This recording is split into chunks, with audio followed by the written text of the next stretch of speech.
Ground ball to Rosales, makes a nice play backhand.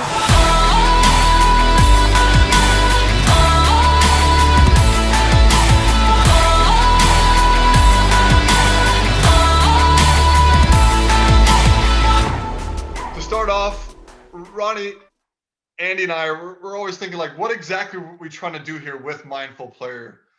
And this is the exact vision or visual that we get, is that we are that bridge for players' confidence to skyrocket, right? Because that's what it takes.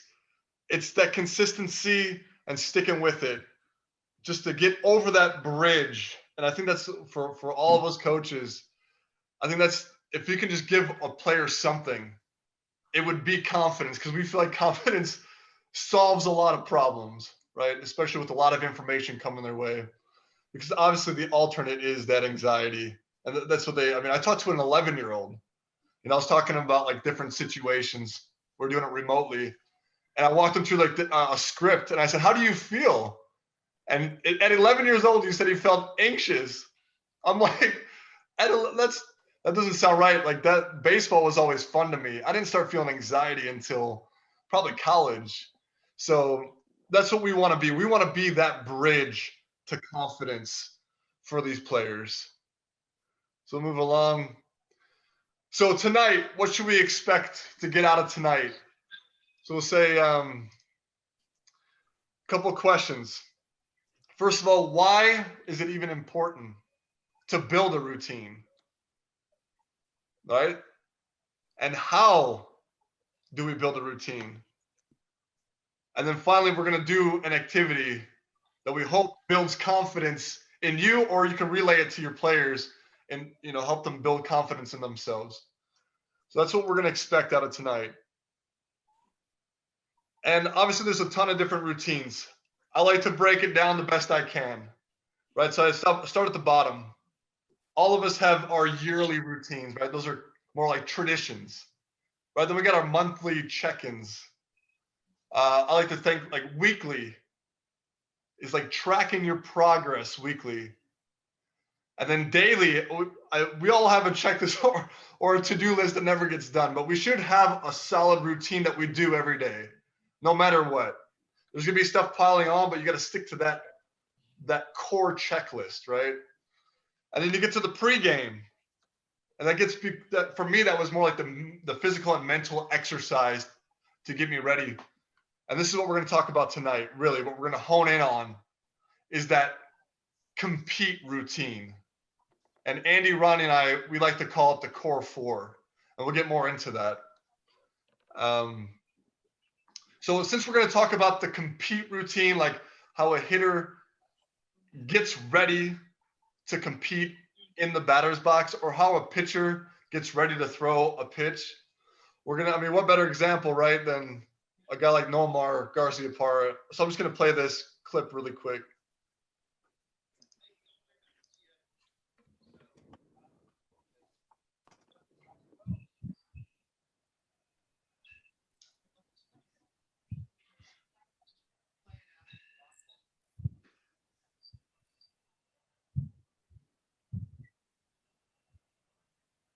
So we're all pretty familiar with that. There might be some young coaches on tonight, or some young players on tonight, but we know how crucial that was for Nomar.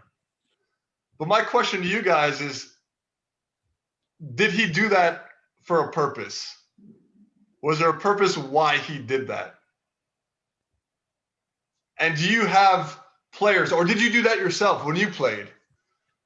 Or do you have players now that do something that's similar, or do they have that ability to reset their mind like Nomar Garciaparra does, right? That's what we kind of are watching for, to make sure that they are doing something, so they're not just walking up there kind of blankly, just kind of going through the motions. They actually have a purpose.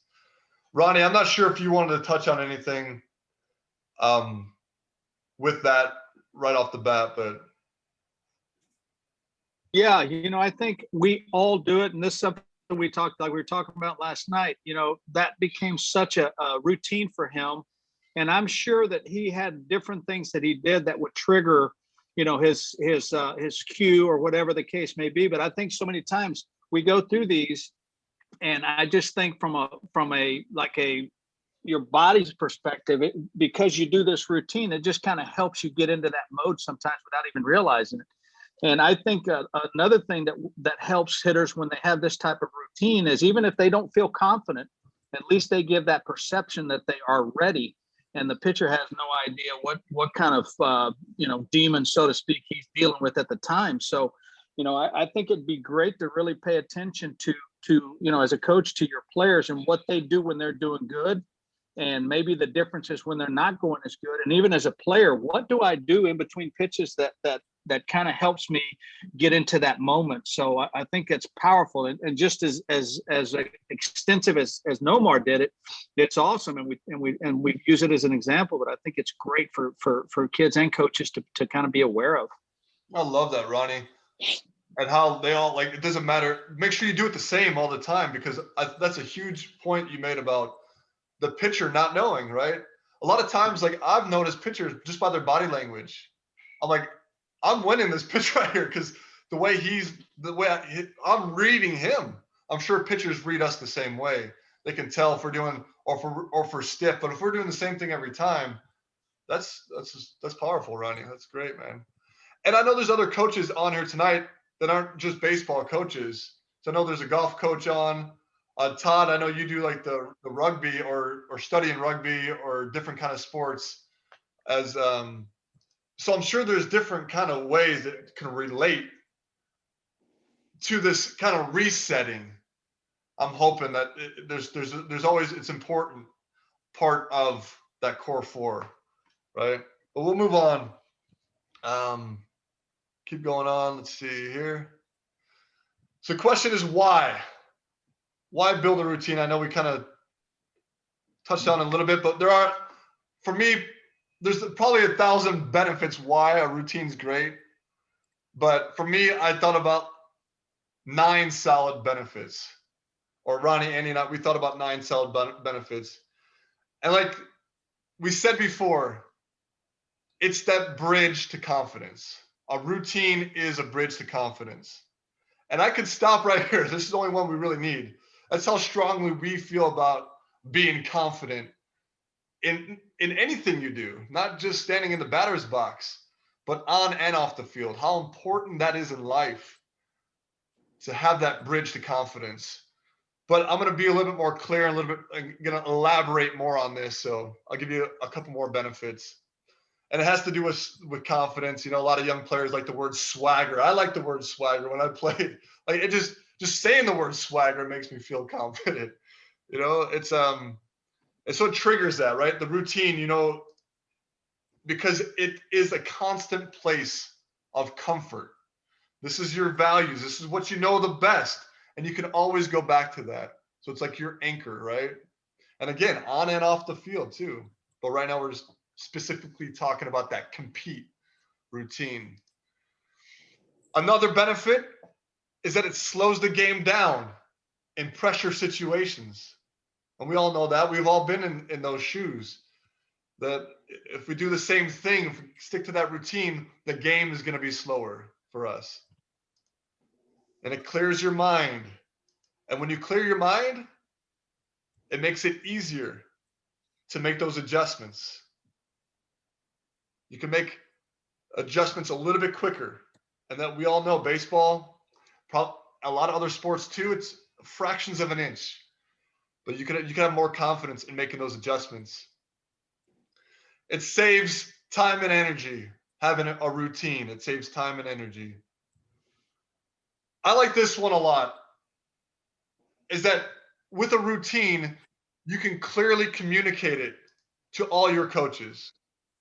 I played for 8 different teams in my professional career. And I had a pretty structured routine that I can deliver to the coaches.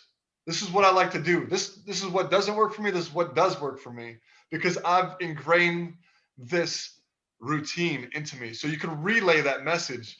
And we all know how important communication is in a team, in a culture of a team.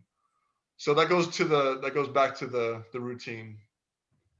Um, and then finally, it's that slide edge. And I know I'm moving fast. Andy and Ronnie, if you guys got anything you just want to say, please just stop me because I know I can just cruise through it. But Ronnie, you got something? Yeah, I'd like to add something on this. And, Yeah. you know, I remember having a conversation with a friend of mine who played on the PGA Tour for about 16 years, and he does commentating. And we were talking about pressure situations, and he had a psychiatrist that talked to him about it. And he said, you've got to, every situation is the same. There's no one bigger situation than the other. And both of us disagreed. I mean, your first at bat, in a game in June, as opposed to your last at bat in the championship game of a tournament, I think it's going to be a little bit different. So, you know, being able to create that habit when it's not as, I mean, obviously every at bat is important, but having that habit that you create when there's not as much so-called pressure, you know, it helps you build that habit of these 9 benefits, but especially being able to slow the game down in that time that it really counts. I think it's huge to be able to be aware of that. So wanted to add that. Right. Because there are pressure situations that are going to cause you to dig deeper. I mean, I'm a firm believer, like taking every at bat the same way, probably like what your coach, like what you guys are talking about, the discussion that you guys are having. But for me, it shouldn't matter if it's game 7 or if it's at bat number 126, right? It shouldn't matter. But the thing is, the reality of it, there are more pressure situations. There's going to be times where the pressure is going to be heightened, right? And that's going to cause your awareness to be more heightened too. Like your adrenaline is going to kick in. But Ronnie, thank you, man. That's awesome. But I did read a book. I'm not sure if you guys read the book by Jeff Olson. It's called The Slight Edge. That's why I put this number 9, because this is so powerful. This is a life-changing book, if you guys have a chance to read it. But this is the diagram that I got out of The Slight Edge. And it goes along with the routine. You know, if you stick to the routine, you're going to exponentially grow, right? You got to stick to it. But that's simple disciplines all the time. You're going to grow, right? And it's similar to that bridge of confidence that we want to be for a lot of young ball players, right? But you stick with the simple disciplines, you are going to grow. But if you kind of fall off your routine and you let other people dictate what you're going to do, or this pitcher is tougher this time, so I got to come out from within myself. I got to do something different now. If you start making those simple errors in judgment and you don't stick to your routine, you're going this way. That's why it's crucial to stick to your routine. And it was just for me, that book, this is the book right here. The Slight Edge by Jeff Olson. It's a really simple, he does a great job writing it too. But if you guys get a chance to read that, has anybody read that yet? I don't know if anybody wants to unmute themselves, or give their insight. You don't have to, but anyway. So Ronnie, I think I'm going to hand it over to you and talk about how to build a routine. We talked about why. Let's talk about how.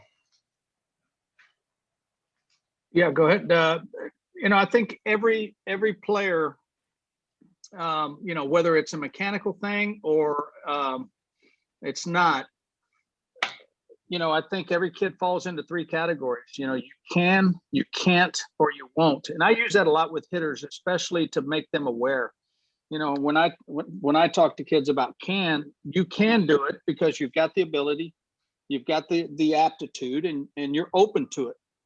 And then the guys that can't, I think, from a physical standpoint, most kids that play the game of baseball can, they can make adjustments, but the guys that can't, they are limited. But I think from a mental standpoint, I think they may feel like it's too hard to be able to build this type of routine, and then the last one, the won't, and I think we all deal with different types of kids that, maybe they don't feel like they need it.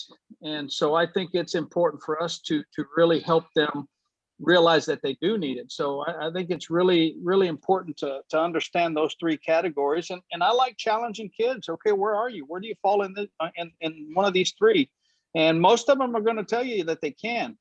And if they say they won't, then, you know, we've got a challenge in our hands, but that's okay, because that means they've got some stubbornness to what they do, and they may have had some success. So, you know, being able to embrace that as a coach and even as a player, if you feel that strong about it and you don't feel like you need it, you know, you might need to open your mind up to it, because it very well may be the difference maker. Like Adam just talked about the slight edge. So just being aware of who you are, and not just self-awareness, but also coaching, being aware of the types of players that you have, and how you can reach them in different ways.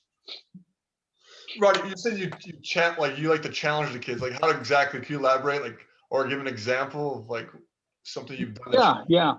So, for example, you know, I'm working with a young man, and we're working on, you know, on our approach and trying to stay in the middle three balls, so to speak, you know, and then I'll throw a ball on the outer half and they swing at it.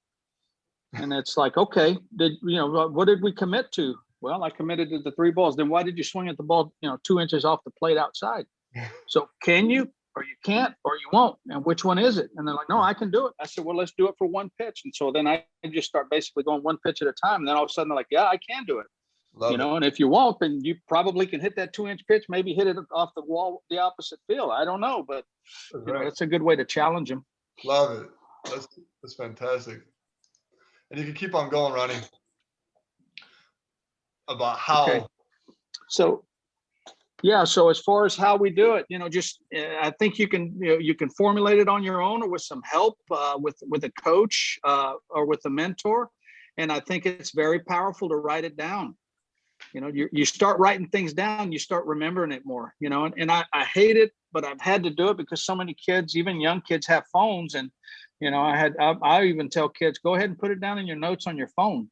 You know, I used to think, well, you know, the correlation with the phone is usually communicate with somebody, just, you know, talking trash or whatever. But if they're going to use it, at least, you know, utilize your notes, and then just do it, repeat it, you know, practice it at practice, you know. And if we're going to wait until the game, it's probably going to be too late, because it might still be a little bit foreign to us. So the more you practice it, just like we go to the cage and work on our swing and take 500 swings, we've got to be able to practice this routine, you know. And you don't even need to be in a cage to do it. You can do it in your backyard, in your room, and just you know, it's something that you can control, and you just have to commit to it.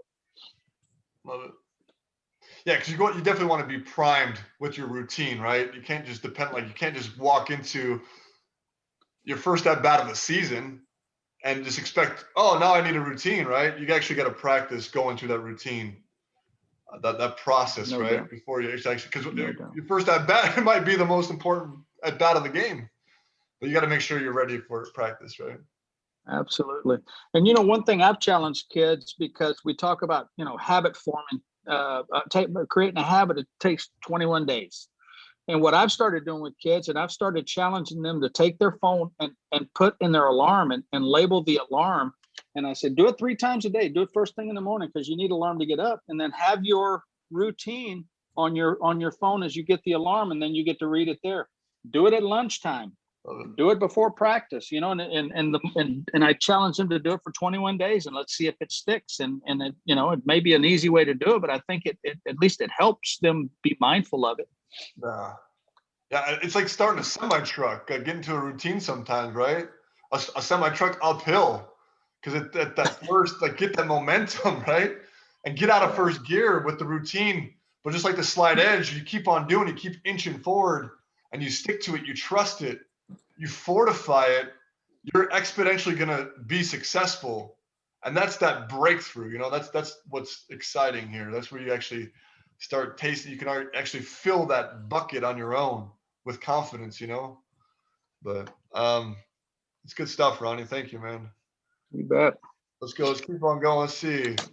All right, so Andy, this is Andy's gonna walk us through an exercise. And so if you guys have a pen and paper, or if you want to use your phone like Ronnie just said, Andy's gonna walk us through building our confidence. And this is something that we would highly recommend you do with your players, right, Andy? Yeah. So grab a pen and paper. I'm going to walk you through how to build a routine while at the plate. One of the really cool things that I get to experience almost every day working for the Army is that they spend, especially the special forces and those that are in those really elite type of soldiers, is they spend a lot of time preparing their mind for the task at hand. So they spend a lot of time training, a lot of time shooting, doing their expertise, but they spend also a ton of time preparing their mind. And working with Adam and Ronnie and a handful of other people that are really in baseball, it seems like this might be one of the missing links or one of the things that's not talked about enough is how do we actually do that, right? How do we actually build this confidence, and what's our routine need to look like? So we're going to walk through the core four and what a player can do to build a powerful routine. So even if you're a coach, we're going to walk you through. If you're a player, no matter who you are on the end listening to this, we want to walk you through routine and help you set you up to build your own personal routine. So the first part of the hitting routine is a reset. So we saw that video, right? Where he changed his batting gloves, right? So a reset is something that you do to get yourself back to the present moment. So when he changed his batting gloves, that all his attention were probably on changing his batting gloves. So this reset is almost like everything else that you're thinking about doesn't matter anymore. All that matters is the reset. For example, fixing the batting gloves, or you can read the label on your bat, or look at the foul pole line or foul pole, or kick dirt, where you're preparing your stance. But all of your attention should be on that reset. So nothing else matters. So go ahead and write down what you want your reset to be.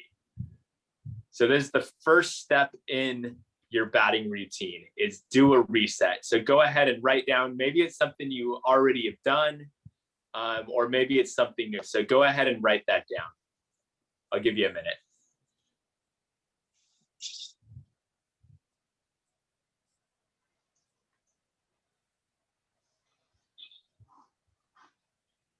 Remember, it's just a simple action that takes just a second to help you reset your mind.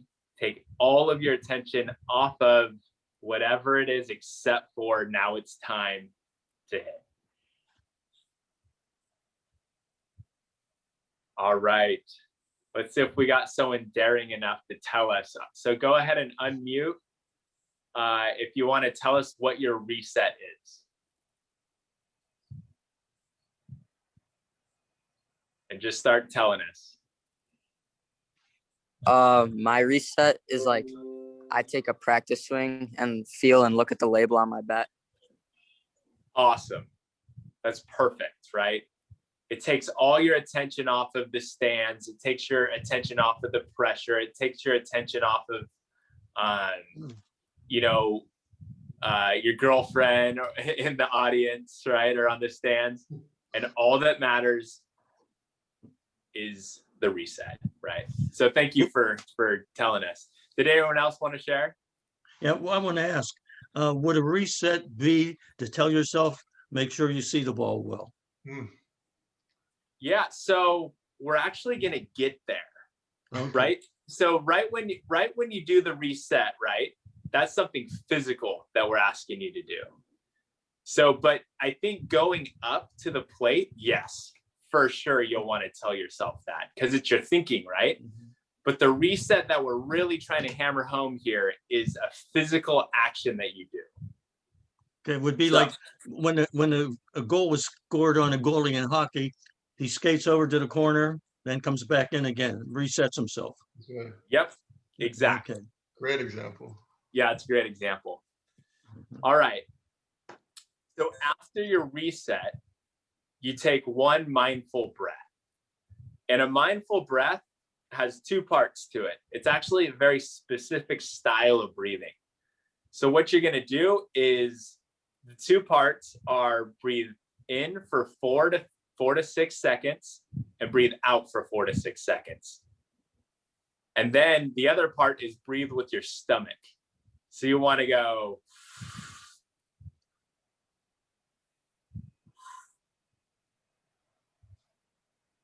So you want to slow that breathing down. Now, this gives you a number of different benefits. It brings your heart rate to that nice state of readiness. If you're really anxious, it will bring it back down.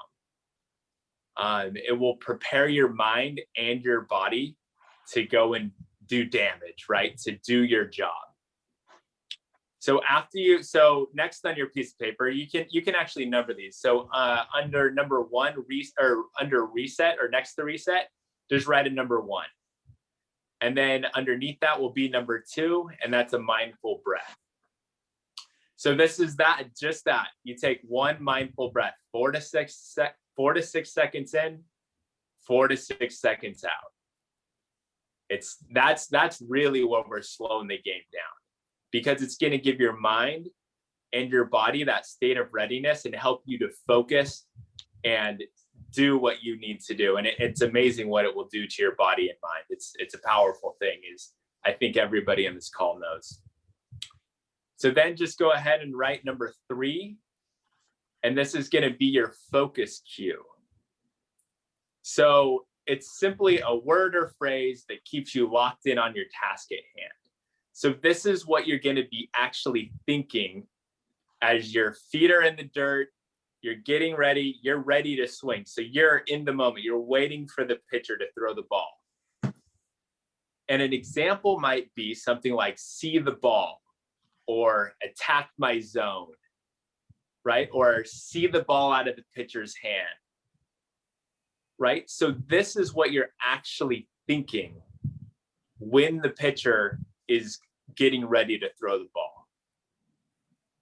So I'm going to ask you guys, what is a focus cue, or what is a word or phrase that you can use to help you stay locked in on seeing that pitch?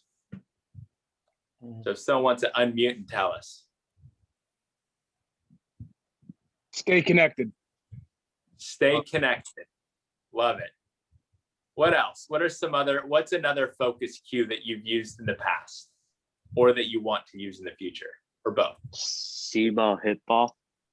See ball, hit ball, right? Love it. It's Stay so with the simple, process. right? I was going to say, stay with the process, not a result. That's right. Yeah. Stay with the process, right? So here's the thing about your brain, and this I think is extremely powerful, is that your attention and all of this, right? The whole routine is all about making or getting your attention to see the right thing, or paying attention to the right thing at the right time. So it's powerful that the focus cue needs to be super simple, right? Because see ball, hit ball, see the ball, attack my zone. And so what happens, or something to understand your brain, is you're only able to think one thought at a time. So let me repeat that. You're only able to think one thought at a time. So what happens is when you get distracted, is your mind will shift, right? So you start thinking about something in the stands, you're no longer thinking about see ball, hit ball, right? If you're thinking about, I need to get a hit, you're no longer thinking see ball, hit ball. So that's where the distractions come into play, right? Is sometimes it can be really challenging to keep your mind on the one thing. So go ahead and write down your focus cue on your paper, what your focus cue is going to be when you go to hit next. So go ahead and write that down. I'll give you a minute to write it. So while they're writing down, Andy, is it like, I know Coach McCloskey said that, he asked the first thing when we pull up the slide, like he says, is the reset like think and see the ball, right? So that would be like a focus cue, right? So is it would you say it's too soon to think about your focus cue because it heightens awareness too soon? I think Right? that's a great question, and I think that depends on the player, right? For some, you want the focus cue to be the only thought that you think when you're in the box. For some, having it plan and think about it prior to the box, I think that depends on the player. Okay. So, yeah. I got something. See what you Right. think about this, Andy, because I challenge kids to do this. Whatever their focus cue is, it's in their brain. And I firmly believe, and you guys correct me if I'm wrong, but I feel like if our word that we're saying, if we say it fast, it tends to trigger our body, and it makes us speed up. So I challenge them to try to say it slow. And I think it's different for everybody, but the slower we say it, it seems like it allows kids to even relax more. So what are your thoughts on that? Oh, I agree with that 100%, right? If you're at the plate and you're like, see ball, hit ball, see ball, hit, like really fast, I would imagine that would also potentially screw you up, right? Because then you're starting to think a little too fast and you're not staying calm. Obviously, you have to move fast because the ball gets to the comes quick. But the whole goal is to slow it down so that you can be ultra focused to be able to do that really fast motion. So thank you very much for adding that, Ronnie, right? So then the next one, write this down, mindful courage. So this is number 4 of the core 4.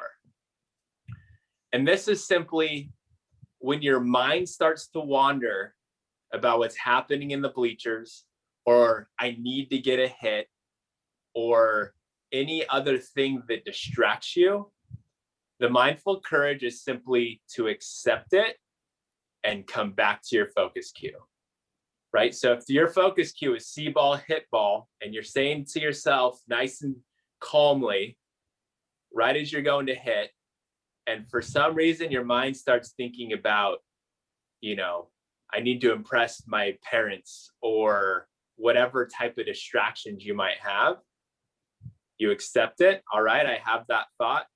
Let's get back to the focus cue. All right, now, see ball, hit ball. See ball, hit ball. So the mindful courage is there if you're having trouble staying focused on your focus cue or having your attention on the focus cue. So this whole process that we just discussed, it's all about attention. Because when it comes to hitting, the best hitters, the best performers in any sport are really good at controlling their attention. They're really good at narrowing in on that one task. And in this example, it's baseball, or not just baseball, but seeing the ball hit the bat. But I think one of the most important parts of this whole thing that we just went through is remembering your mind can only think one thing at a time. So you choose what to think versus letting it just happen to be. Because our minds are wild. They'll think of the weirdest things when you're going to hit, right? I'm sure you've all experienced that. You're trying to focus on this one thing, and all of a sudden the weirdest thing you've ever thought of comes into your mind. And that's where the mindful courage comes. You're like, all right, I have that thought, back to the focus cue. So that's the core 4 right there. Now, before we go on, does anyone have any questions about the the core 4? If you do, unmute yourself. If not, we'll move on. All right. So next, what we're going to do is put it into practice. And we're going to actually do a visualization technique where we're actually going to walk you through using your own personal core 4. So we're going to tell you when to bring in the reset. We're going to tell you when to do the mindful breath. We're going to tell you when to do the to think your mental cue, or your focus cue, and then when to use mindful courage or if needed.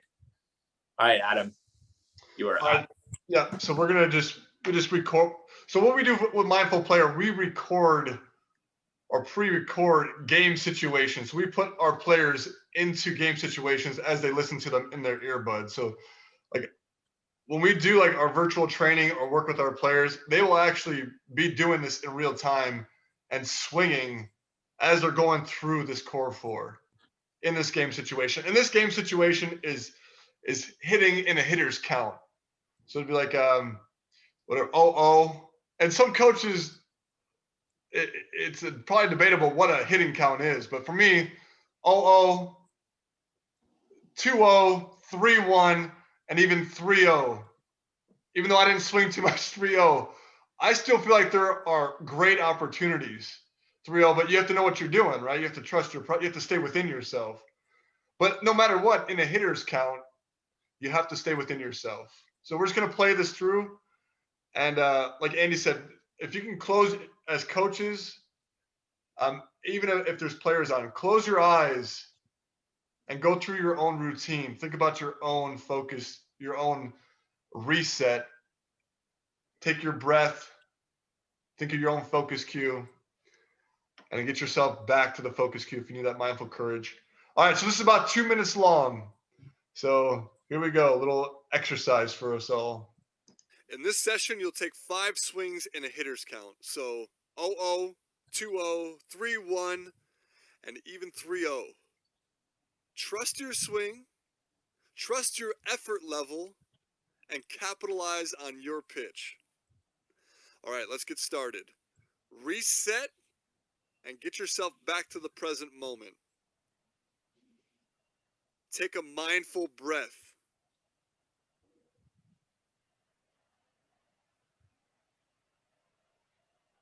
Focus cue. Have courage to trust your focus cue and envision the pitcher's release point. Whenever you're ready, take a swing. Now let's practice a few more. Ready? Here we go. You're in a hitter's count, 0-0, 2-0, 3-1, and even 3-0. Prepare to do damage in your hot zone. Reset by doing something that brings you back to the present moment. Take a mindful breath.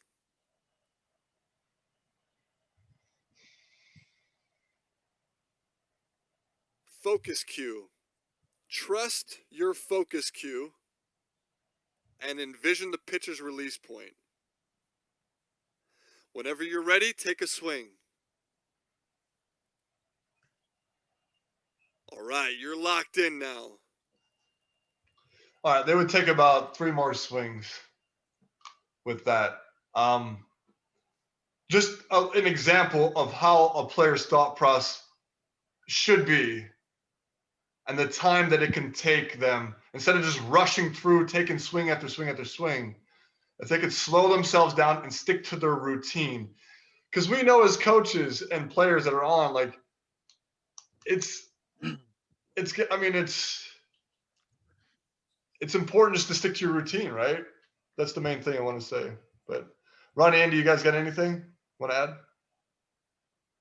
Yeah, I think what you just said is sometimes the hardest thing for especially younger players because, they feel like when they go to the cage, they got to get their work in. They got to get their swings in. And me as a coach, I have fallen into that. You got to work harder. You got to do more. You got to do more. And, all we're asking them to do now is slow down. So I guess we learn as we get older and just, it's okay. If you only take 10 swings in the course of 10 minutes, but you're practicing something that's probably even more powerful.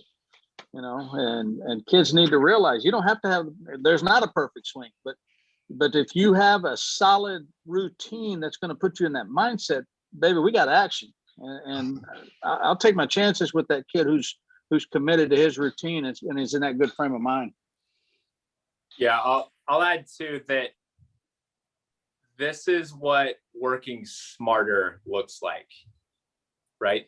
This is how to work smart, because when players go through this exact or this style of routine where it's their own personal touches to it and they're bought in, then as they go to practice and they're implementing the routine, it'll be there for them when there's a lot of pressure, right? When they're having trouble controlling their minds, this will be there and help them control it. As I work with a lot of, like I was saying, a lot of soldiers that are, they're still getting deployed and still going and fighting the fight. And it's all about the plan. How you plan has a huge influence on your success or not. And the mindful player routine is that plan to overcome the challenge, regardless of the situation. It's incredibly powerful stuff. Yeah, I mean, we talked about it the other day, Ronnie and Andy. Like, it's that bridge to that confidence that we would love to deliver to the young players. And I mean, segue into what we're doing right now, and we'd be remiss not to mention. I know there's a lot of coaches and players on. We would love it if you guys can join it. We'd actually do it for young players. We walk them through this virtual training when they actually do it in real time. We'll talk them through it. We'll play an audio script sometimes, but it's amazing how to communicate with these players, because at least help them identify what their routine can be and how to slow the game down so it's fun when they're put in pressure situations, right? They can actually execute it and know and just keep on building that confidence up. That's what we really want to do. Like Ronnie, like you always said, we're in the business of building people up, right? But Right. I love it. But if you guys are interested, I know it's a longer website right there. I could put that in the link. If you guys have your teams that want to join that, this obviously we do the free webinar. We're going to start doing it once a month, but this is a really nominal charge. It's like $10 for a device. But if you guys want your teams to do this, to walk them through the process, we would love to have them. We're going to actually do it's going to be the first time we do it as like a group, because these are like little individual teams. But we're going to do it as a group on April 8th. If you guys are interested. So it's 2 weeks from tonight. And then, so I don't know, Andy, you guys want to add something? Anybody have a question? Adam, when you talk about younger kids, what age are you talking about younger kids? How age is young? Ronnie, these are your players, right? These are like 12-year-olds right here? Yeah. And that's usually about that age. You start getting a little bit younger, it may be a little bit much, but even when I've got little 7-year-olds and 8-year-olds that I've worked with and talking to them about the little voice in their head and, just putting it down on their level, and they understand that, and like Andy said earlier, it's just our mind can only think of one thing. And, but I think this with the core 4 that we're talking about, usually it's about 12 years old that, they've got a pretty good feel for how they're thinking and what they're thinking. Obviously you've got exceptions with younger kids that may be a little bit more aware of the, of their thought process, but 12 is usually that age that it tends to work a lot better. Okay. Yeah, and I've been working with a few high school players remotely and walking them through the same thing, more like one-on-one, but it's powerful to do it as a group and to hear like their peers talking. It's amazing to get some of these players to speak out and say what they're thinking. I think it hear from your peer, it builds that confidence that it's or helps you identify the importance of a routine. That's why we love doing that. And Adam, let me add something else to that. I think that's a great point for people to hear, because so many kids think that they're the only ones going through what they're going through, and then they start hearing their buddies start talking about stuff they never heard before, that they never talked about, and it's like, oh geez, I'm not that different, and it's been that way for as long as the game of baseball is played. Everybody deals with these mental issues, and we've all been confident and hot, and then we've all struggled, but for them to understand that they're not the only ones. I think it's really powerful. Yeah, I agree. So that will conclude the presentation, but now we want to open it up to discussion, because I know there's a lot of great baseball minds on here tonight. And this is like the most exciting part for me to learn and to ask questions as well. So I'm just going to start with a question from, and sticking to the theme of the routines, and any coach out there want to share if there's been like a change of routine from what you've seen, whatever it was 20 years ago, to players' routines nowadays.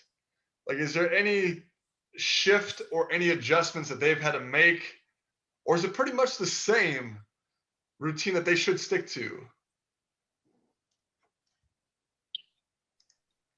Well, I think when you start out initially, especially and I've kind of started my coaching career on the front end of this mindfulness training that started to set in, and you go through a transition of kids or young athletes who start thinking this is voodoo, this is magic, right?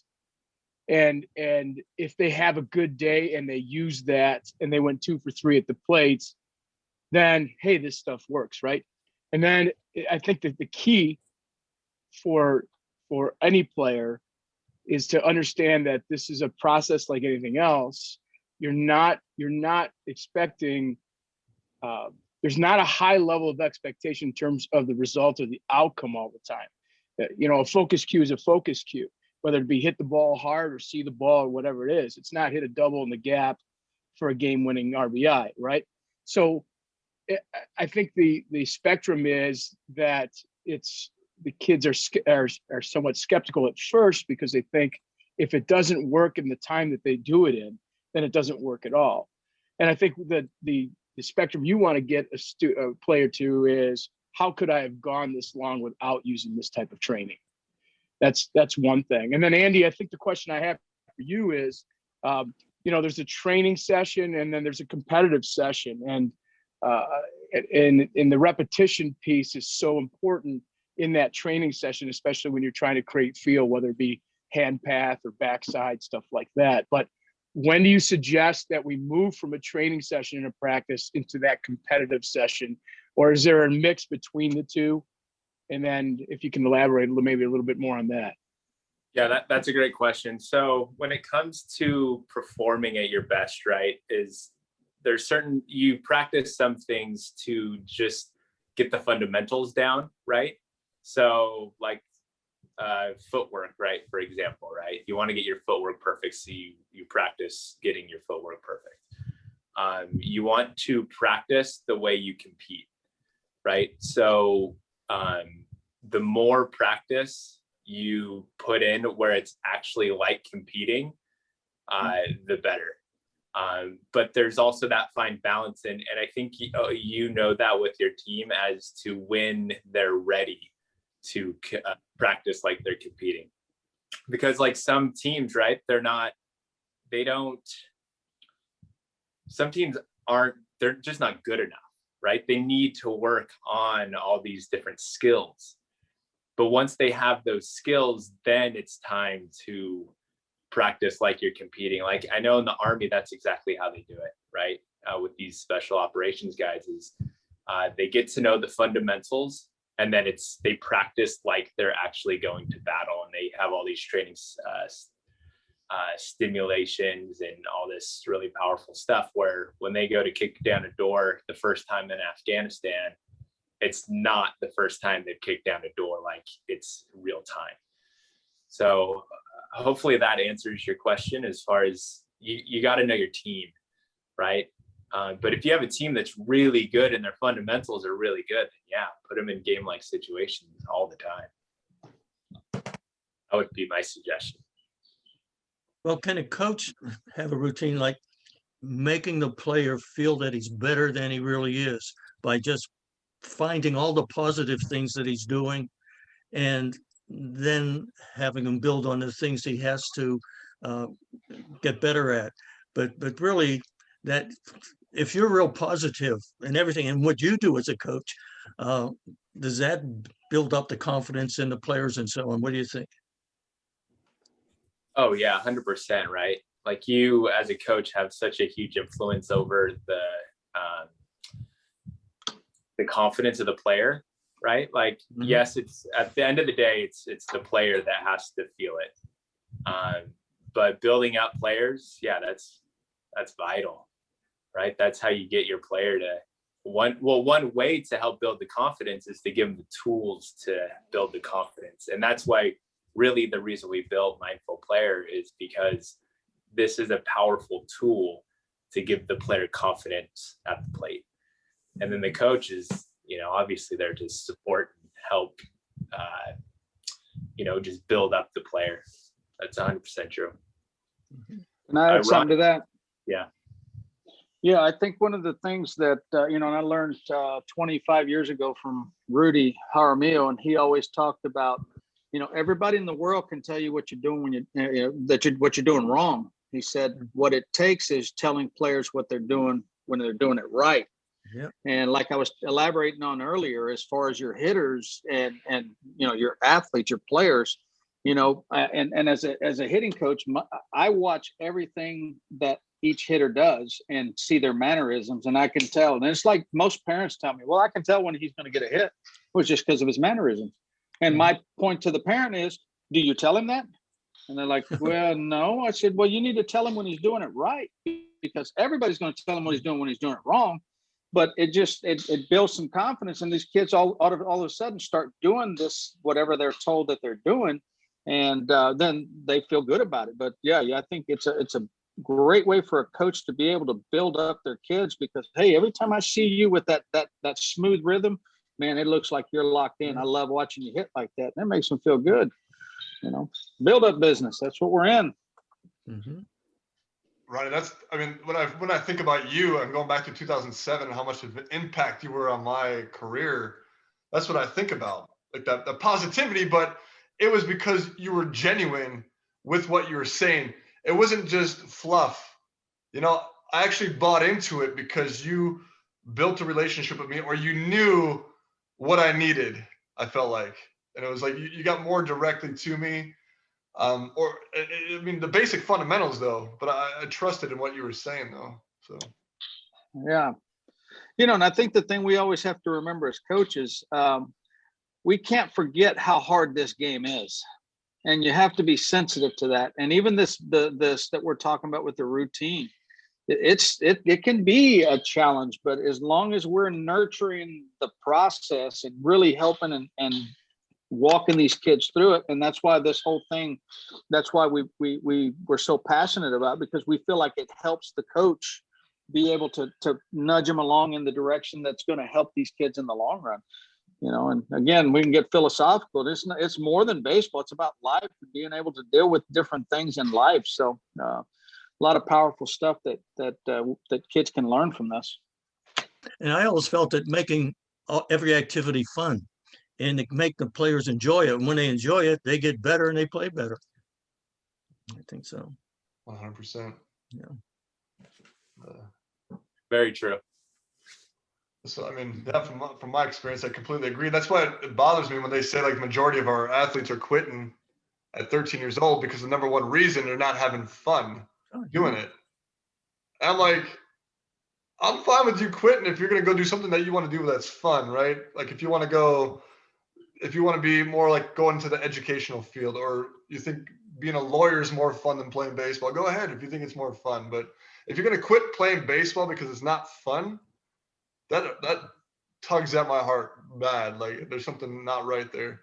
So you're right, coach. Like that's exactly, it needs to be fun. And that's when the confidence just flows through, and it's okay to fail. Like it's all right. You give yourself more room for error.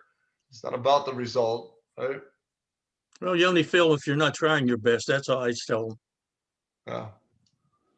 Mm-hmm. That's good stuff. I love it. Does anybody want to share what they felt when we walked them through that little exercise, what Andy kind of walked you through the process, or when we listened to the script, like of Does anybody want to say what they felt or anything that stood out or?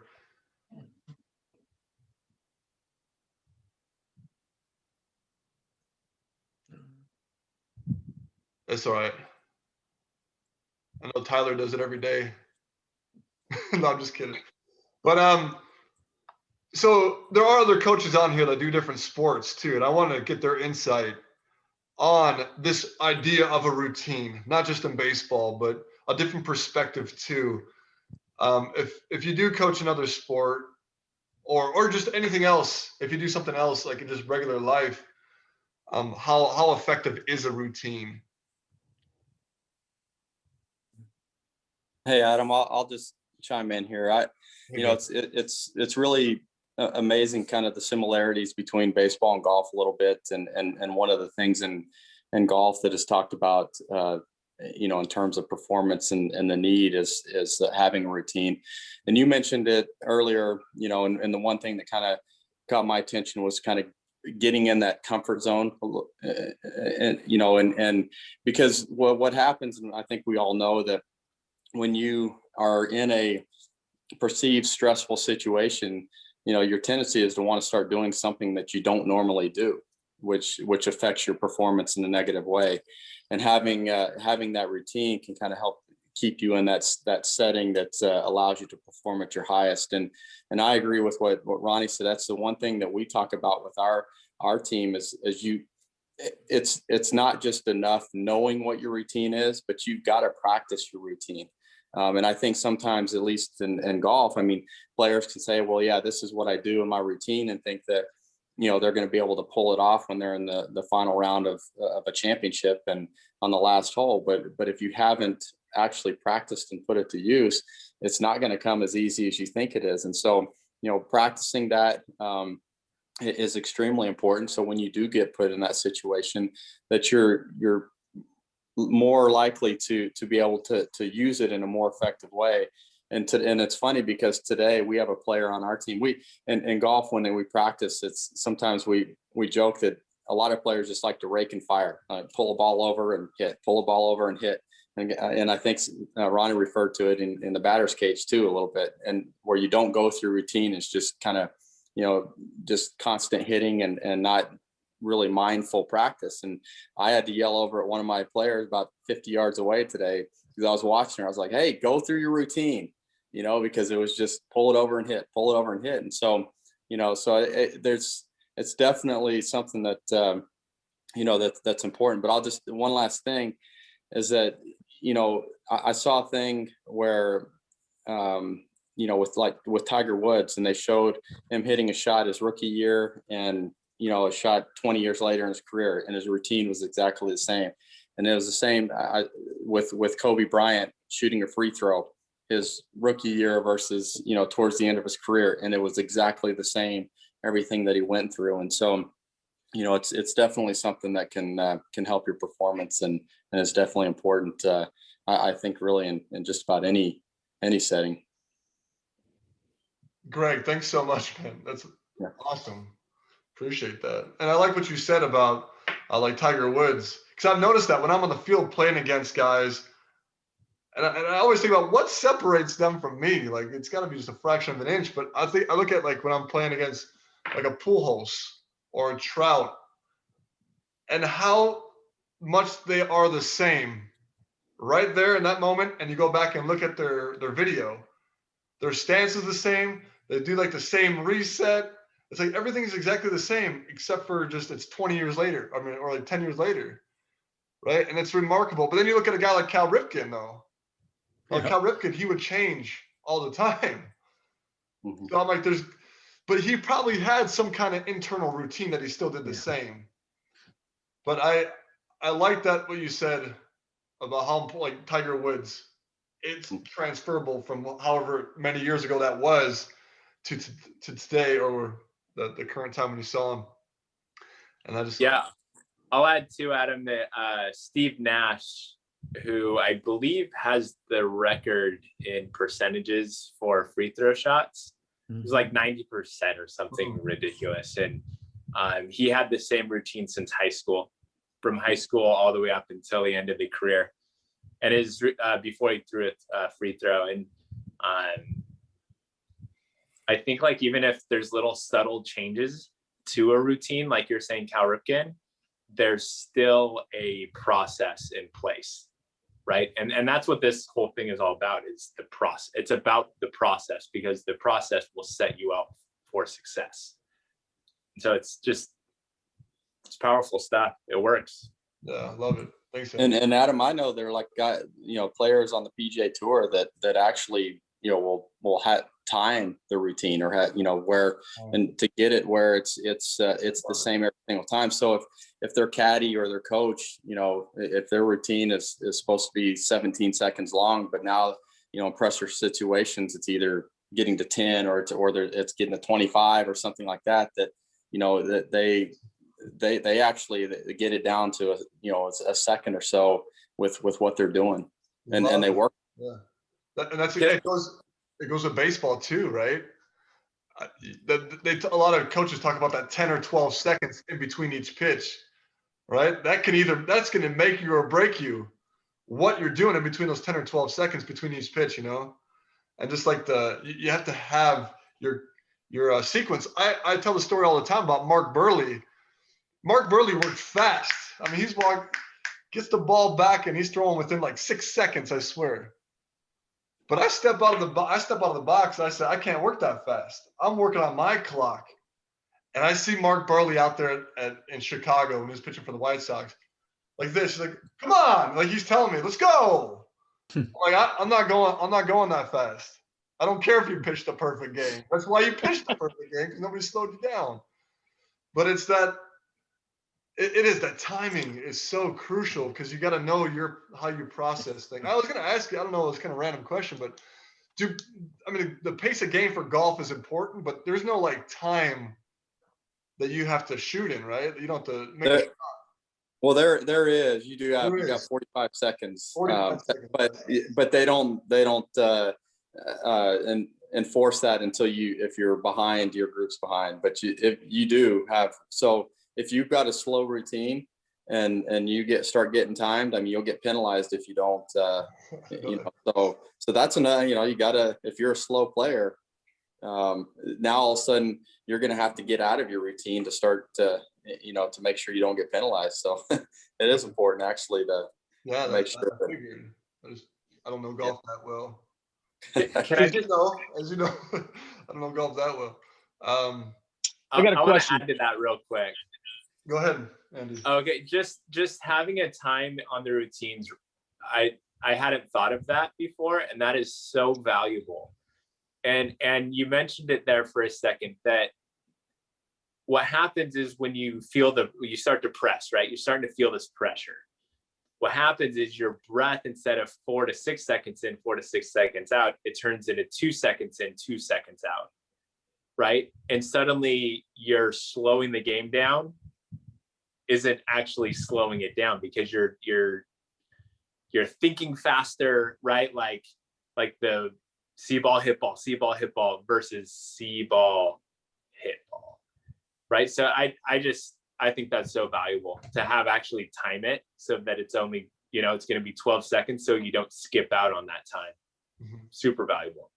Great point. And Paul, I think you were going to say something. Yeah. So I think, a lot of the things that we talk about are pre-activity or pre the moment, right? But what about the post activity? What about after I kick a ground ball? What about after I swing and miss, or for strike three looking? How important is it for me to get back into where I'm supposed to be, where I'm at, where I need to go, that type of thing? Well, that's a great question. You know what? And right when you brought that topic up, I thought about what I'd done a couple of times when the ball is actually coming in sometimes. And I would actually sometimes close my eyes, like as the catcher's catching it. Because I would be like, man, like that ball was close to the strike zone, but it wasn't mine. It wasn't my pitch, but it was close, and they still called it a strike, right? Because like a pitch that I have no business swinging at, like Ronnie was talking about his routine. I didn't close like my eyes right away, but like I would like see it where the pitch was, and like make a mental note that's what is he trying to do to me there? right?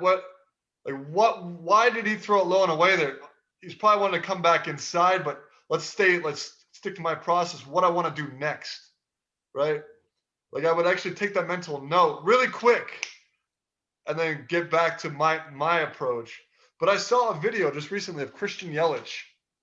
I'm not sure if you guys saw this video, but he struck out on a pitch looking, and the umpire rung him up, and he stood in the box, and he's like not sure if it was a strike or not, like just thinking, and then he walks out of the box. It takes him like 2 or 3 seconds to walk out of the box, but he stayed there in that moment to think about whether it was a strike, whether he wanted to argue with the umpire, or whether that wasn't his pitch. It was close, but he's glad he took it, and then he took that time. And I know it goes more deeper what you're asking, like what you're doing afterwards, after you boot a ball or after you strike out as well. How do you kind of recover? Right? I think the quicker you reset, like that's what I mean, that process, get back to your reset, and trust that routine, trust your routine that, that was a fluke, or I know exactly what happened on that one. It was either a bad hop or I stopped my feet from getting in good position to feel the ball. Something happened. I know it. I recognize it. Now let's move on. But that's all about the reset. Quick. You got to be quick. And I think a lot of young players dwell on it way too long. I have. I've been guilty of it. But you know that nothing good happens. It's just going to happen again. That's what you got to believe. Is that you got to believe that same exact thing is going to happen again if you don't stop thinking about it. And like no other sport, that in between could be as much as 90 seconds, 2 minutes to the next pitch, until the next activity. So I guess I think you know where I'm going with that, which is, okay, is there a certain allotment where I can correct that? Is it within that 10 to 12 second framework? And then if it is within that 10 to 12 second net framework, I still got a minute 50 before the next ball is pitched, right? So how do I stay there? How do I stay within that? So I get it. I'm just curious if that element is also part of that mindful player. Yeah, there's no question. I mean, we could definitely define it better, because everything we're bringing to get across that bridge to confidence has already been said, right? It's just kind of defining it and identifying when and why and how to do it, right? Like it's all been said before, but it's kind of just a process, right? Just kind of defining a process. But we have to capitalize on that post. As a hitter, I'm sorry. As a hitter, can you slow the ball down in your mind? It seems like some good hitters do that. I mean, the only way I could do that, I'd had at the level I played with, that I played at, and I always talk about this ring of fire that it set out in front of home plate for me, and how I slowed the game down. That if it went through that ring of fire, right, that sat out at the cut of the grass and where the dirt meets, if it went through that ring of fire, my bat was going to ignite, the ball's going to ignite, and it's just going to be combustion, right? I was going to succeed. Yeah. That's when I was hitting really good. Why couldn't I stick to that though? But that's when the ball really slowed down, because I was like, I saw it out of the pitcher's hand. I tracked it through that ring.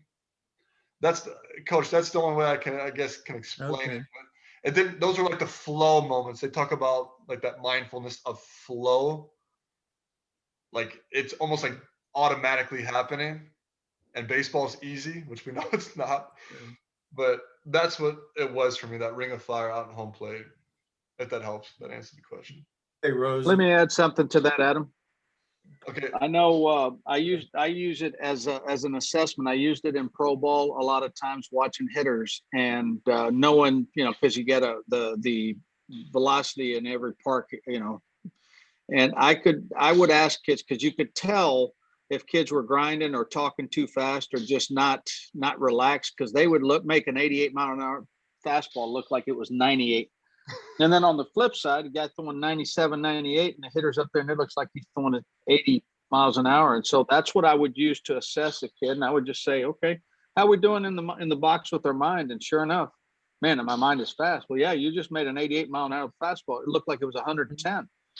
But the guy that was really relaxed, and I think it goes back to what we've been talking about, and Andy's added to it as far as, how you're talking to yourself in your head. And the slower your body and your mind, I think they work in conjunction. I really do. And that's when we start allowing ourselves to just be a little bit more in that flow state that we're talking about. And it's something that I have kids try it in their games. Let's see how slow you can make it. You're facing a guy throwing 92 today. Let's see how slow you can make that ball. And I've had success with it. Kids go, yeah, that makes a lot of sense to me. So. And Ronnie, now that I think that's one point that you made to me as a player, because you knew me as a player, super high energy, a lot of like that anxiety that had to calm down, moving fast. And I think when you said slow it down, it brought out the best in me. But Ben, I think you had something you wanted to add. Yeah, from the pitching perspective, obviously, as a pitcher, we do this anywhere, 100 plus times a game. And you're talking about warm-ups because your process, you have to have that process in your warm-ups or you're wasting them. I remember about 35 years ago when I was playing a guy, Jim Bibby. Some of you guys might remember Jim Bibby. He told me every time you pick up a baseball to throw it, you should be learning something from that. And if you're doing that, that's essentially what we're talking about is building that process and reset and having the focus cues. And I remember as a pitcher, the first thing I needed to do to feel like I was loading my gun when I was hunting, getting ready to shoot is I needed to, my plant leg, I needed to kick my toe into the ground to make my toes tight in the front. That made me feel like I was connected to the ground. Now I was ready, take my breath. And you see guys like Kershaw, and I mean, if you watch these pitchers, a lot of them have a routine. Obviously there's a lot more to think about on the mound than hitting because you got base runners and other situations. But and then you get your signal, and the ultimate is I tell my guys to taste the baseball anytime they're throwing it. Now that doesn't make sense to a lot of people, but if you can understand what tasting the baseball means and the feel in your fingertips and that feedback is coming back to you, that's the execution of the pitch. You're visualizing the pitch that you want to throw from the catcher signals, and which is tough at the younger ages because a lot of guys are calling pitches. So they can't go through this. But when you get to the level where you're in tune with your hitters and you're in tune with your catcher, and they're making the consistent calls that you're ready to throw, you can get up there prepared to throw a pitch and execute that pitch. And all you're thinking about is, I want to taste that ball off my fingertips. Here's all I did it 1,000 times. I'm going to let it out there and fly. You're not, we talk about coaches saying throw strikes. There's nothing worse that you can say to a pitcher than to throw strikes. Now he's not resetting. He's full of anxiety and he's in his own way and he's trying to throw a strike. That's why we see guys that are tight in the game, airmail a throw to first base. Why? They don't set themselves and go through that routine. But from a pitcher's perspective, we do it all the time. Well, we should do it all the time. Oh, that's great to get that pitcher's perspective on this too. And to understand that as well, that it works, it plays, it parallels, right? I'm not sure if there's any other pitching coaches on as well to piggyback off that, or any other. That makes me think of is, how baseball is often referred to as a pitcher's game. Maybe that's why, because they're all using the routine so effectively where hitters sometimes don't, right? Like, just kind of made me think of that. But I had a thought that I wanted to circle back to Paul's question about how to control your thinking after you have like do an error or make an error or strike out or something like that. And just to kind of think of, I teach this to soldiers all the time, that think of your thoughts like a train where coming to a crossing of the train, right? And you have different types of thoughts that will lead you one way or lead you another. So when that train, you strike out, your thoughts are, okay, I suck, I can't do this, I'm quitting, why am I even here, right? So that you're you're letting that train go to, say the right, where if you're like, okay, they got me that one, but I'm going to get them the next one, right? That type of thinking, and it steers the train, or at that crossing will turn it to a different direction. So being aware of how your thoughts influence you and the types of thoughts that you're having, teaching that to players, like, hey, how is your thinking after that, error or whatever it is that you didn't feel like you're successful at or whatnot, and then steering the train that way.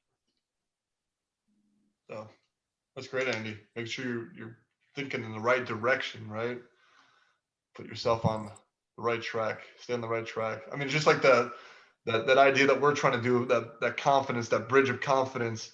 If you deviate away or somehow don't have those bad routines, you're going to go down quick. Just like it's more like the Slide Edge, that book, The Slide Edge, that visual I gave you. Yeah, Andy, thank you. Hey, Rosie, one more thing about that. I know we talked about earlier, you talked about your situation with Burley, and I could tell you as a pitcher and what I tell my guys now, working fast is problematic for a hitter. It doesn't allow the hitter to get in there and go through his routine. They feel pressured. The pitcher's ready, get in there, and all they're thinking about is this guy, I want to hit him with my bat. And all of a sudden the ball's by you. Right. There is a thought process to working fast. It is putting pressure on people, and obviously pressure is the evil of failure. And that's what we are trying to do. We're trying to make you uncomfortable. Yeah, right. And I think Ronnie, you and I think we're talking about that time when Joey Votto just stood in the box. Remember, he wouldn't leave the box the one time. Was it you and me talking about that? Yeah. Somebody was quick pitching him, and everybody was getting ticked off. And he's like, "Okay, I'll play your game." So as soon as he got through a pitch, he just stayed in there and just, "All right, let's go. I'm ready for you. I'll play your game." And he ended up getting a hit. He embraced it, and instead of fighting it and complaining about it, he embraced it. That's Skip important. Bertman, who was a coach down at LSU, for a player who had a bad time, say he struck out, he had in the dugout this little toy commode, and they'd go in there and they'd flush the commode, and it's all gone. Be ready for the next thing. So that was, I thought, pretty good. Who was that? Who did that? Skip Bertman. He was the baseball coach at LSU. Oh, that's right. Yeah, I think I saw that in Heads Up Baseball, maybe. Mm-hmm. That's good. Yeah. That's a physical thing that you do to flush down the fantastic. Yeah. And that's, go back to Paul, like that's like something you could do post, like in the dugout, like just flush it. That's what you're doing. You're flushing it when you're resetting. Todd, you had something to say? Yeah, two things. I love the core four. I think for what I do, because I work with players in all sports, the mindful courage piece is really critical, because the mind is going to drift and you're going to get knocked down, or, there's going to be a longer break in the action, right? So when you have that, it's almost like that will reset your core four again, right? So I think from me and for the players that I work with and the coaches that I work with, we key in on that quite a bit. And Paul, I had a thought for you. After, you get out of, say you strike out or there's an error or something. I learned this a while ago, and actually there's a ton of research coming out. Actually, another person in Michigan, Adam, at University of Michigan, his name is Ethan Cross. He's a psychologist, and he's got a new book called Chatter. But I've known this for a while because I use it myself. If you refer to yourself, or your players have them refer to themselves in the third person. So you call, my name is Todd. So I would say, Todd, why are you doing that? What you're trying to do, and the neuroscience shows this, is you want a little bit of space and separateness. And because a lot of times when we make an error, we're like, oh, why did I do that? I can't believe I did that. You're so close, your brain is so close to yourself, and the cascade of emotions kicks in is very fast. So if you could distance yourself right after that event, And a way to do it very, very quickly is to call yourself by your first name. LeBron James does this all the time. He's been doing this for years. And that helps him reset because he say like, it helps him be in the moment. And it's not like you're, and Andy, the fact that you're accepting, right? That mindful courage, you're accepting, you're saying it like it is, but it's almost like your best friend talking to you. And they're going to encourage you instead of the, be hard on you, right? Because we blame ourselves so much. So remember, that's the third person, the thing that Ethan Kross always said, and, I do this out loud and it gets me in trouble. Like if I'm I was parking my car, taking the family, it was parallel parking, it was a very tight spot, was able to get in there. And I said, wow, great job, Todd, out loud. And my younger one, who's a teenager, he's like, Dad, isn't that a little bit conceited? But I'm like, that's kind of how you talk to yourself, because that's encouraging. And again, you do the same thing when something doesn't work out. It just creates a little bit of space there. So that's what I wanted to say. Oh, that is awesome. I love that. Because I've heard a lot of coaches tell me that if I talk to my best friend, like I talk to myself, I would have no best friends. I would have no friends. So you got to start talking to yourself better. So that chatter, it's Ethan Kross, right? Ethan Kross? Yeah. That's very powerful. Even if you do sound a little conceited at times, You know what? Yeah, say it internally. You're better off that way. Going along with that exact thought, I was watching this interview of a BMX biker who was in his mid-20s, and he got really successful.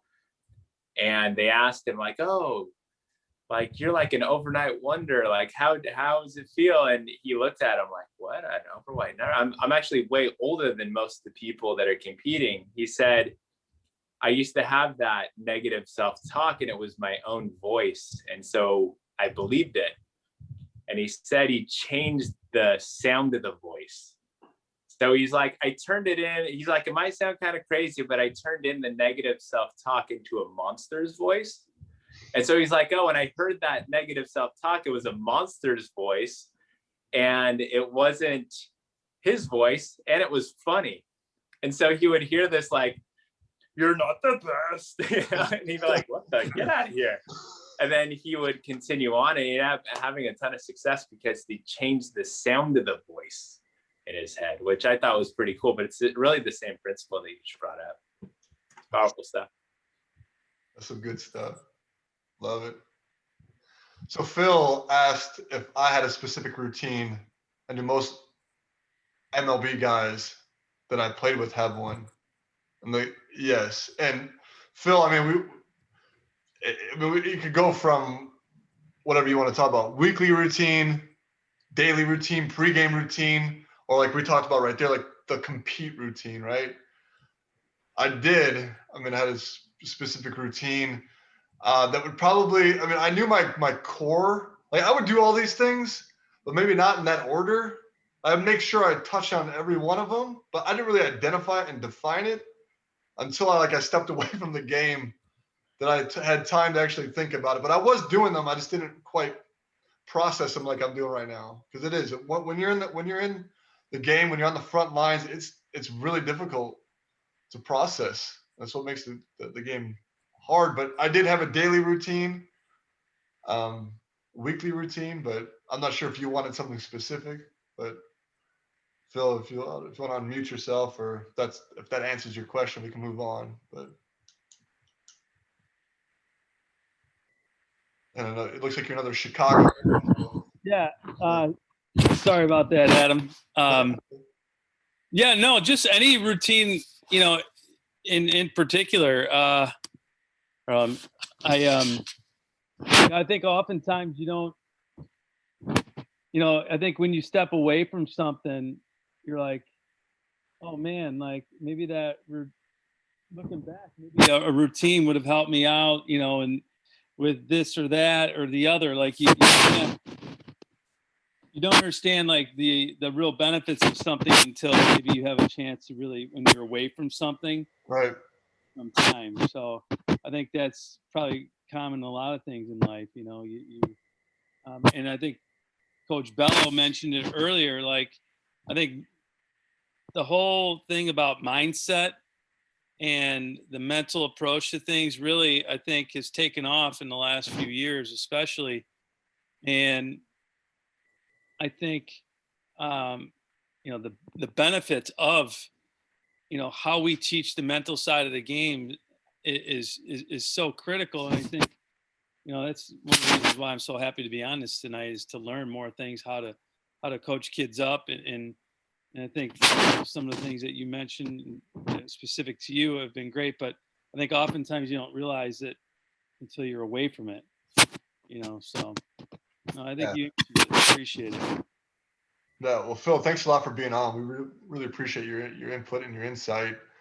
But yeah, you don't, and I'll be the first one to admit it. When I was in there, I thought I had it kind of figured out, you know. And I credit myself for being coachable all the way up, from little league all the way to the major leagues.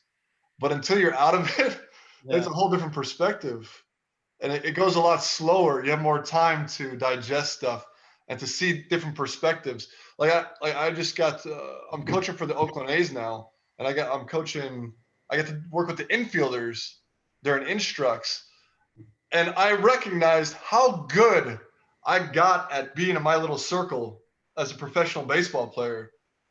But then when I have to manage seven other infielders, it's a whole different ball game, because there's a lot going on. But that's why you're a coach, because you can identify, you can see it for them. You're another set of eyes. And I just a different perspective, I guess I'm saying. Yeah. But yeah, it's really neat to be on this side of the game now, and I'm super excited about it, to do my best to give back to these young players. With young players, do you see that kids or young guys are they receptive to that mental side of things, or are they like, oh, I want to be here if I didn't have that mental capacity? I mean, I have that already. I'm working on other things. I think I would say, to give you a quick answer, and I mean, quick analysis, I would say 70% of them are like, I got it figured out. Like I got my own routine. I know what I got to do. And then 30% of them, if you talk to them about the mental side of the game, they're pretty receptive of it. But I wouldn't say majority yet are really receptive to, because it's not really tangible, right? It's kind of like, yeah, well, show me. Like, I don't really quite buy into this. Like, and then if it doesn't work, who said it? I forget who said it in this conversation. If it doesn't work for the first day or two, they kind of abandon it. I think it was Coach Bello that said that, like, if it doesn't work right away, it's kind of like, but yeah, right now I would say that. But the more I work with them, and hopefully I can implement that into it, talk to our sports psychologist and collaborate with him with the Oakland A's at the minor league level, that we can really help them out, because I know I couldn't have gone from college at Western Michigan to go play in professional ball without reading the book Mind Gym by Gary Mack. You know, I just don't think I quite put myself, if I don't have the mental side, if I don't follow that routine, Phil, you know. Great book, by the way. Yeah. Thanks, Adam. Love it. Yeah. No, thanks for being on, Phil.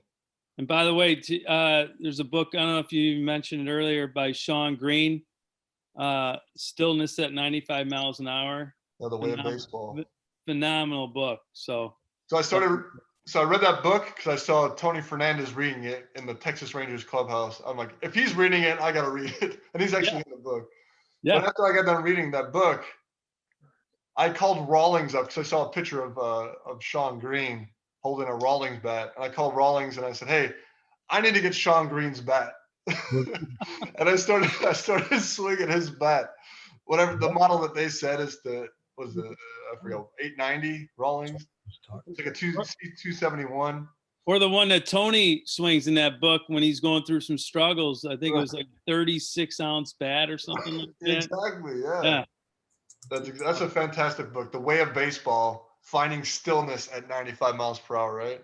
Yeah, that's a must read for any coach nowadays, I think, or player for that, really. Yeah, man, I know. Thanks, Adam. Does anybody have anything else? Go ahead, Coach.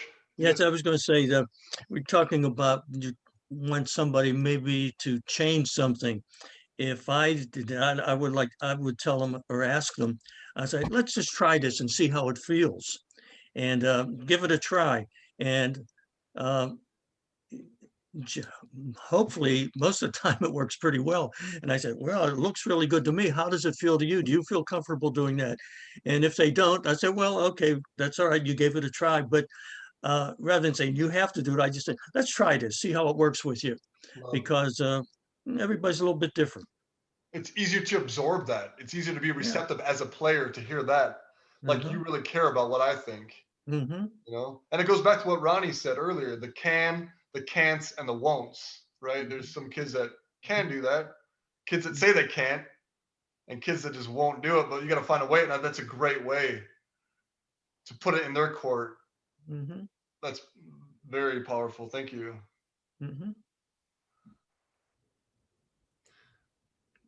Well, I'm just gonna, if anybody has anything else to add, I know it's getting late on the East Coast.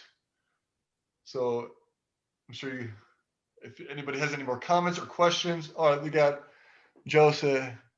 He said he had to go. But this has been fantastic. You guys are awesome.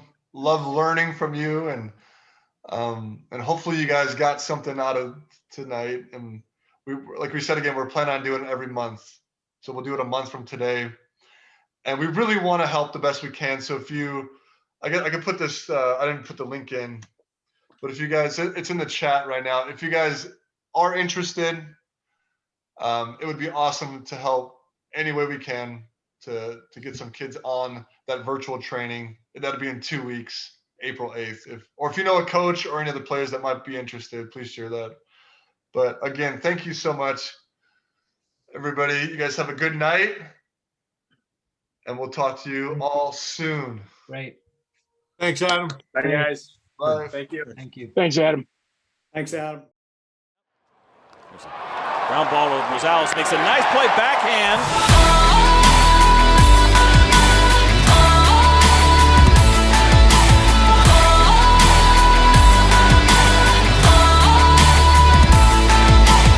What is the largest source of confidence? Where does it come from? I'd say the largest source of confidence is yourself, because if you don't have confidence in yourself, there's no way to get any more confidence from anywhere else. We're gonna move into like more of a game situation now, okay? And we're gonna get you some more reps. What was a confident thought that you came up with? Just like having a good approach, knowing that you know what you're going to do and knowing that you know what to do. And Carson, that is so powerful. You knew you were going to do it before you did it. Guys, it's not going to happen all the time, right? You're not going to come through for the team all the time.